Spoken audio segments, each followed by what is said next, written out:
प्रिय देशवासियों, आज एक ऐसे विषय पे मैं अपना विचार रखता हूँ जो शायद हम किसी को अच्छा ना लगे, लेकिन सत्य है और सत्य को हमें स्वीकार करना होगा। मैं इस देश के प्रधानमंत्री से और इस देश के सुप्रीम कोर्ट के जज से अनुरोध करता हूँ कि जो न्यायतंत्र न्याय नहीं कर पा रहा और अन्याय करता है, ऐसे न्यायतंत्र को ताला मार देना समझदारी है। जिस देश में 5 करोड़ केस बाकी हों, 70 सालों में इतने केस जमा हो गए और न्यायतंत्र ने इस पर विचार नहीं किया, तो ये बताता है कि न्यायतंत्र की अपनी मनमानी बन चुकी है। कारण यह है कि संविधान ने अधिकार दिया है कि न्यायतंत्र में पार्लियामेंट भी इंटरफेयर नहीं कर सकता। 3 संस्थाएं स्वतंत्र हैं, इलेक्शन कमीशन ऑफ इंडिया, न्यायतंत्र और पार्लियामेंट, जो एक दूसरे के काम में इंटरफेयर नहीं कर सकते। इसका मतलब यह है कि इस देश की जनता अगर ये तीनों लोग अपनी मनमानी करें तो क्या उसे हम सहन करेंगे? आज इस देश के न्यायतंत्र की वजह से पार्लियामेंट के अंदर गुंडे मवाली कानून बना रहे हैं। अगर न्यायतंत्र सही होता और न्यायतंत्र ने गुंडे मवालियों के जिनके सामने केस चल रहे हैं, सीरियस केस चल रहे हैं, उनको अगर बाकात किया होता और उनका फैसला अगर तुरंत समय पर दिया होता, तो आज की तारीख में न्यायतंत्र में जो 5-5 करोड़ केस बचे ना, वो नहीं होते। अब हर एक का सिद्धांत होता है। पार्लियामेंट को कहते हैं कि आप संविधान के अंदर चलिए, तो न्यायतंत्र को भी संविधान के अंदर चलना है। और न्यायतंत्र है क्या, न्यायतंत्र का कर्तव्य क्या है, जज की रिस्पॉन्सिबिलिटी क्या है, कम से कम उनको ये तो मालूम होना चाहिए कि न्याय किसे कहते हैं। कि इस देश के सुप्रीम कोर्ट के जजों को इस देश की जनता सिखलाएगी कि न्यायतंत्र क्या होता है। इस देश के अंदर कोई भी न्याय समय पे नहीं हो रहा और सिद्धांत है कि देरी से दिया गया न्याय अन्याय के बराबर है। यानी हमारे देश में पिछले 70 साल से लोगों के साथ अन्याय ही हो रहा है और यही कारण है कि 5 करोड़ केस बैठे पड़े हैं। कोई छोटी बड़ी बात नहीं है। इतने लोगों को परेशान करने वाला हमारे देश का न्यायतंत्र है और इसके लिए जजों को सजा कौन देगा? पार्लियामेंट कुछ कर नहीं सकता। अब इस देश में अगर जजों को सजा दिलानी हो तो इस देश की जनता को बाहर आना पड़ेगा, क्योंकि ये आज की तारीख में 350 परिवार ही पिछले 70 साल से जज की पोस्ट पर बैठे हुए हैं। 135 करोड़ की बस्ती में क्या 350 परिवार ही है? 350 लोग ही हैं जो इस देश में न्याय करेंगे। और दुख की बात तो यह है कि इस देश का न्यायतंत्र खुद अपने आदेश का पालन नहीं करता है। बने हुए कानून का गलत होने के बाद भी एक्शन नहीं लेता है। ऐसे देश में जहां इस तरह की हालत हो, वहां तो इस न्यायतंत्र को बंद कर देना ही उचित है।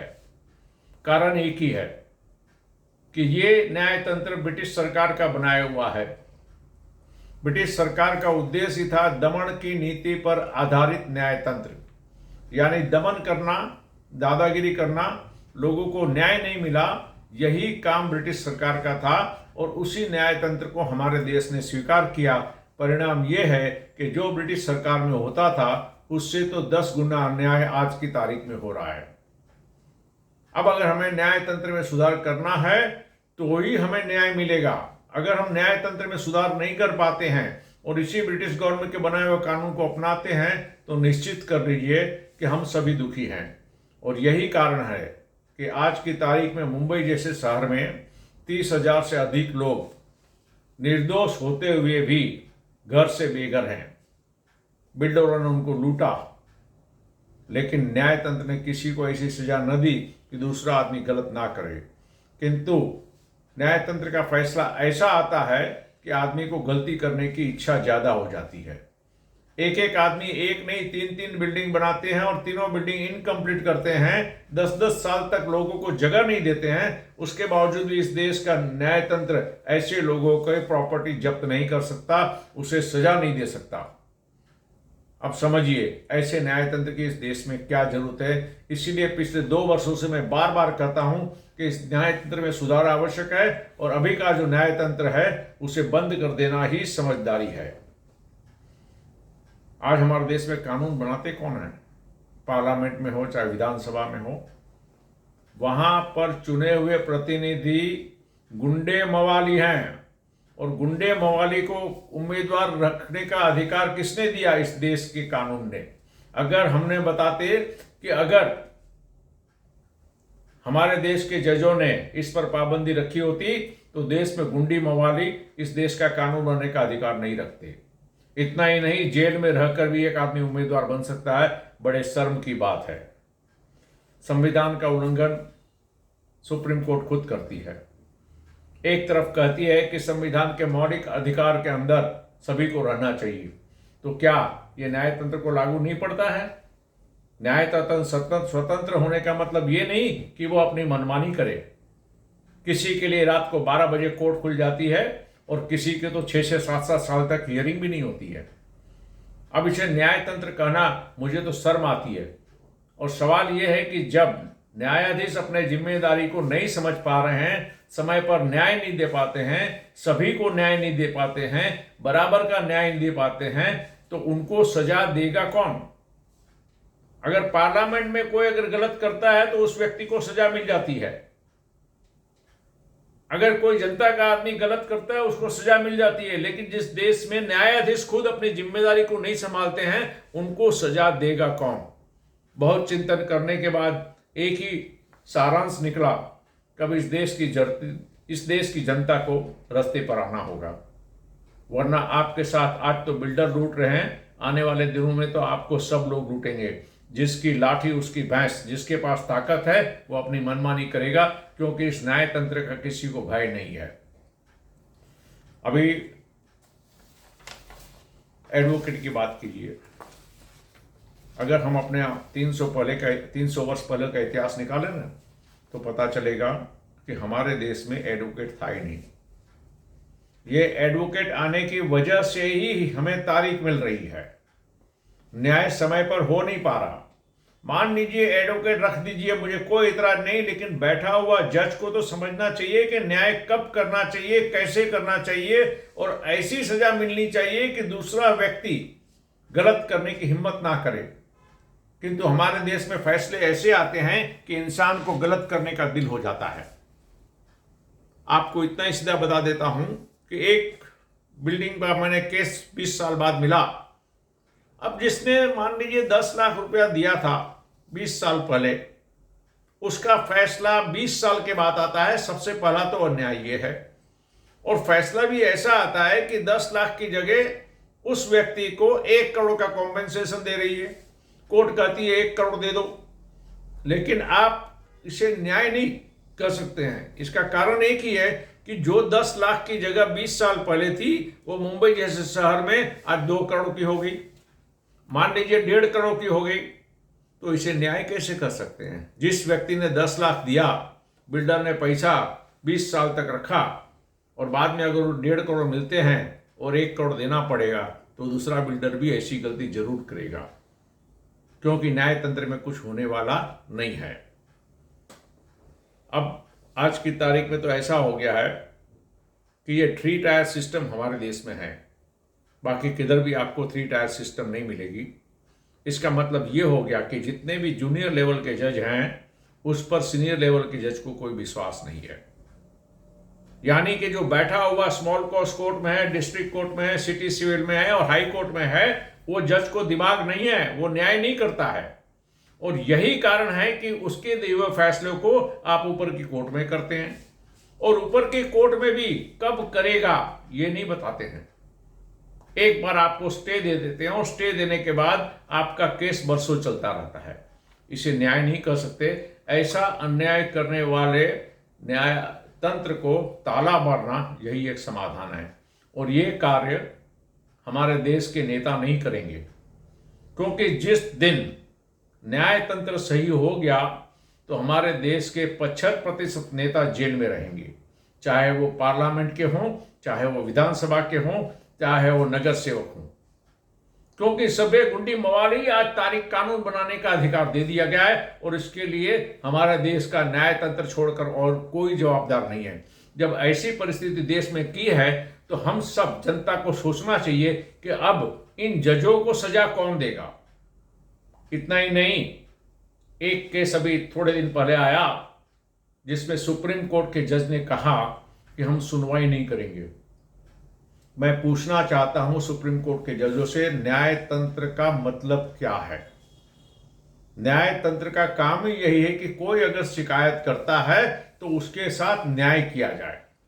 अगर न्याय तंत्र खुद ये कह दे कि हम आपकी सुनवाई नहीं करेंगे, ये विषय सुनने वाला नहीं है, यानी ये इस बात का संकेत दे रहा है कि हमारे देश में न्याय तंत्र में बैठा हुआ जज अपने इच्छानुसार न्याय करेगा, संविधान के अनुसार नहीं। क्योंकि न्याय तंत्र की सुनवाई नहीं करना ये सबसे बड़ा न्यायाधीश के लिए बहुत बड़ा सजा का कारण बनता है। इतना ही नहीं, बहुत बार हमने देखा रिजर्व ऑर्डर। रिजर्व ऑर्डर का मतलब क्या हो गया? किसी ने शिकायत की है, कोई बात आपके सामने आई है, उसको रिजर्व ऑर्डर नहीं किया जा सकता, वो देश के हित में नहीं होता और वो न्याय तंत्र का काम है ही नहीं। जो शिकायत आए उसमें कौन गलत है उसे सजा दो, जो निर्दोष है उसको इनाम दो, ये काम न्याय तंत्र का है। और न्याय तंत्र जब तक गलत करने वाले को कड़ी सजा नहीं देगी, इस देश में अधिक से अधिक गुनाह होते रहेंगे जो आज हो रहे हैं। अभी स्टे देने का मतलब क्या है? मान लीजिए अर्जेंसी है, आपने स्टे दिया, लेकिन स्टे देने के बाद उसका फैसला 2-4 दिनों के अंदर होना चाहिए।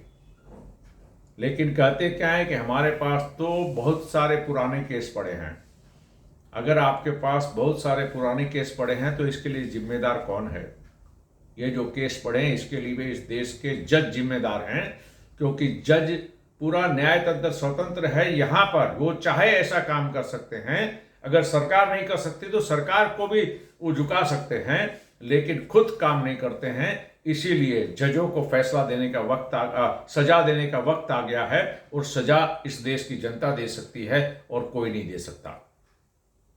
और बार बार मैं यही कहता हूं कि वक्त आ गया है कि इस देश के अभी के अन्याय करने वाले न्याय तंत्र को ताला मार दिया जाए।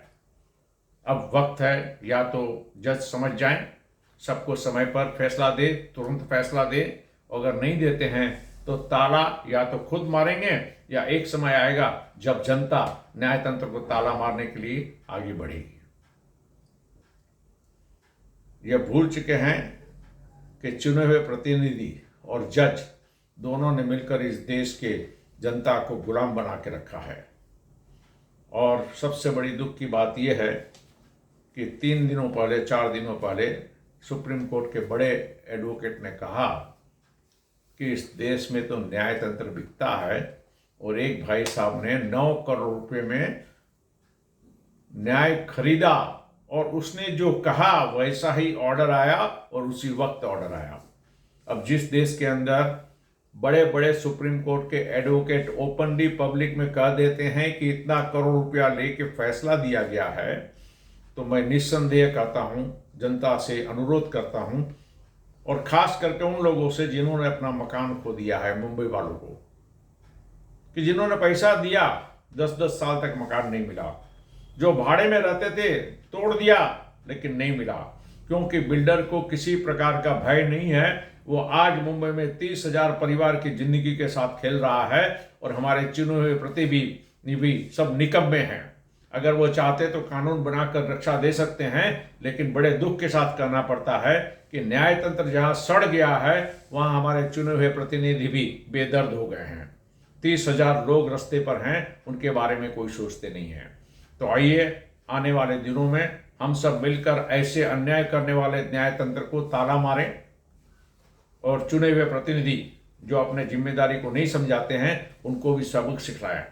और इसी संदर्भ में खास करके उन लोगों के लिए जिनका फ्लैट 10-10 साल से मिला नहीं है, जिनके साथ खुल्लम खुल्ला अन्याय होता है, जिस तरह लूट की छूट हमारे न्यायतंत्र और हमारे कानून ने बिल्डरों को दे दी है, सबसे पहले तो बिल्डरों को जेल में भेजा जाए, उनकी संपत्ति जब्त कर ली जाए, और जिन लोगों के साथ गलत हुआ है उनको दिया जाए। अगर मान लीजिए उनके संपत्ति से कुछ नहीं होता है तो इस विषय पर सरकार विचार करे, और जिनको घर से बेघर किया है, जो आज रास्ते पर हैं, जो भाड़ा देके अपना घर का खर्च मुश्किल से चलाते हैं, ऐसे लोगों को किस प्रकार की सहायता सरकार दे सके, इस पर चिंतन करना आवश्यक है। और अगर नहीं करते हैं तो आने वाले दिनों में हम सबको बाहर निकलना पड़ेगा। इसी संदर्भ में सोसाइटी फॉर फास्ट जस्टिस ने 2 दिसंबर को योगी सभागृह में मीटिंग रखी है। सभी लोग जिनको पैसा देने के बाद फ्लैट नहीं मिला है वो कम से कम इस मीटिंग में आए, और मीटिंग में आपको एक मार्गदर्शन दिया जाएगा कि हमें हमारा अधिकार कैसे लेना है। उम्मीद करते हैं कि संविधान अपने कानून के अंदर रखकर आप सबके साथ न्याय करेगा। अगर न्यायतंत्र कुछ नहीं कर सकता है तो उम्मीद करते हैं कि चुने हुए प्रतिनिधि ऐसा कानून बनाएंगे कि जो लोग आज नुकसान में हैं, दुखी हैं, उनको जगह मिले। यदि दोनों अपने जिम्मेदारी को भूल जाते हैं तो इस देश की जनता के पास अधिकार है कि वो भी अपनी तरीके से अपना हक लेने के लिए कोई भी कदम उठा ले। इसीलिए पहले हम सूचना देना चाहते हैं सरकार को, सूचना देना चाहते हैं इस देश के न्यायतंत्र को कि जिस लोगों को लूटा गया, जो लोग बेचारे 10-10, 12-12 साल से बाहर हैं, जिनको भाड़ा में, उनके साथ न्याय करो, वरना आने वाले दिनों में जो कदम उठाएंगे वो हकीकत में कानून के अंदर रहकर इस देश के साथ न्याय करे, जनता के सेनात करे, वो हम करेंगे। थोड़ी सी तकलीफ अवश्य पड़ेगी, लेकिन आशा करता हूं कि जज को ईश्वर सद्बुद्धि देगा, हमारे देश के चुने हुए प्रतिनिधि को सद्बुद्धि देगा, और जो खुल्लम खुल्ला अन्याय हो रहा है, किसी की संपत्ति को लूट लो तो कोर्ट मदद करे, लुटेरे को जेल में भेजा जाता है। कोई अगर 1 लाख रुपया भी चोरी करता है जेल जाता है, किसी ने पिस्तौल दिखाई तो जेल जाता है, लेकिन एग्रीमेंट बना के 10-10 साल तक करोड़ों रुपए रख लिए, वो आज मजाक कर रहा है। ऐसे अन्याय का विरोध तो इस देश की जनता को करना होगा। आप सभी से अनुरोध है कि 2 दिसंबर को योगी सभागृह दादर में जो मीटिंग रखी है उसमें आप अवश्य आएं। सभी को जय हिंद। बंद कर खाली। हाँ सर, करिए।